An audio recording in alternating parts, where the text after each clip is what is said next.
Imunidade religiosa, prevista no artigo 150, inciso 6, a linha B da Constituição Federal. Na tela.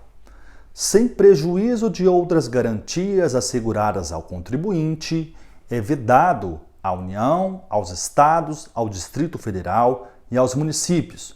Inciso 6. Instituir impostos sobre, a linha B, templos de qualquer culto.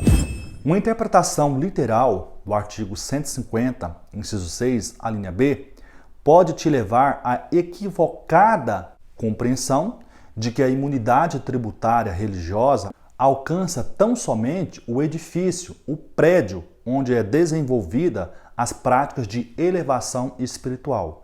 Teria sido essa a interpretação do Supremo Tribunal Federal? Na tela. A imunidade religiosa abrange apenas o templo, vale dizer, o prédio físico destinado às liturgias, culto, missa, etc.? A resposta é não. O Supremo Tribunal Federal firmou o entendimento em diversos precedentes que a imunidade tributária religiosa é mais abrangente. E percebam aí no slide o precedente do Supremo Tribunal Federal. E notem que a imunidade tributária religiosa alcança o patrimônio, a renda e os serviços, desde que destinados às finalidades essenciais. Na tela. Desde que relacionados com as suas finalidades essenciais, a imunidade tributária religiosa alcança patrimônio, renda, serviços. Percebam, patrimônio. Se determinada instituição religiosa tem uma frota de veículos, esses veículos não vão pagar IPVA. A renda desta entidade religiosa é isenta do imposto de renda. Os serviços prestados por essa entidade religiosa também são isentos do ISS. Por qual motivo o Supremo Tribunal Federal teria entendido de forma tão abrangente a imunidade tributária religiosa? Na verdade, essa pergunta é uma pergunta equivocada, porque não se trata de interpretação abrangente.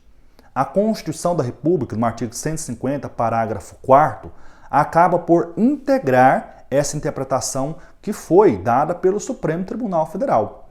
O artigo 150, inciso 6, a linha B, diz muito menos do que deveria dizer, mas não só por isso. Há um outro dispositivo que autoriza a extensão da imunidade ao patrimônio, renda e serviços das entidades religiosas. Na tela. As razões são: no poder de tributar está inserido o poder de destruir ou de subjugar.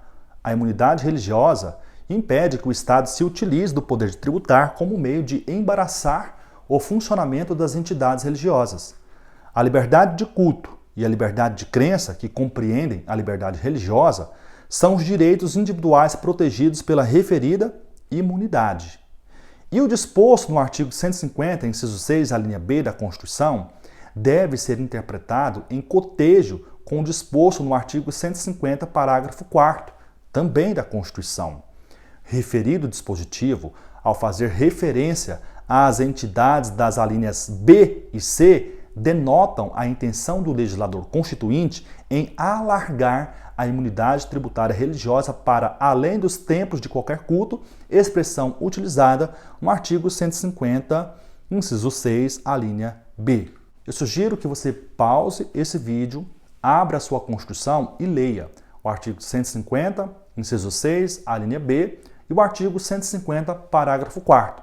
Você vai compreender as razões que levaram o Supremo Tribunal Federal a estender a imunidade tributária para patrimônio, renda e serviços das entidades religiosas. Se uma entidade religiosa celebrar contrato de locação ou comodato de um imóvel que lhe pertence, perderá por isso o direito à imunidade religiosa? Isso é muito comum na prática. Uma entidade religiosa tem um imóvel que não é utilizado para as práticas de elevação espiritual, culto, missa, etc. E loca ou cede em comodato. A pergunta é, nessa hipótese, esse imóvel continuará sendo imune em relação ao IPTU? Lembrando que nessa hipótese a imunidade ela é subjetiva. Permanece a imunidade? pelo simples fato de o imóvel não estar sendo utilizado para as práticas de devolução? Resposta: depende. Em se tratando de comodato, a imunidade permanece. Em se tratando de locação, é necessário verificar se a renda do imóvel está sendo utilizada nas finalidades essenciais da entidade religiosa. Se estiver sendo utilizado, a imunidade permanece. Se não estiver sendo utilizada essa renda para as finalidades essenciais da entidade religiosa, a imunidade será afastada. Agora, é importante saber que na jurisprudência do Supremo Tribunal Federal, o ônus da prova é do poder público e não da entidade religiosa. Na tela. Em se tratando de contrato de comodato, não. Em se tratando de contrato de locação, depende. Na hipótese de locação, o imóvel pertencente à entidade religiosa só perderá a imunidade se os rendimentos obtidos não forem revertidos para as finalidades essenciais da instituição. O ônus da prova, no caso, é do poder público. Presume-se que, mesmo alugado, o imóvel esteja vinculado às finalidades essenciais da entidade religiosa. E para concluir, imunidade religiosa, chegou à jurisprudência do Supremo Tribunal Federal o seguinte questionamento: a imunidade é extensível aos cemitérios? Resposta: depende. Se o cemitério for uma extensão do templo, sim. Caso contrário, não.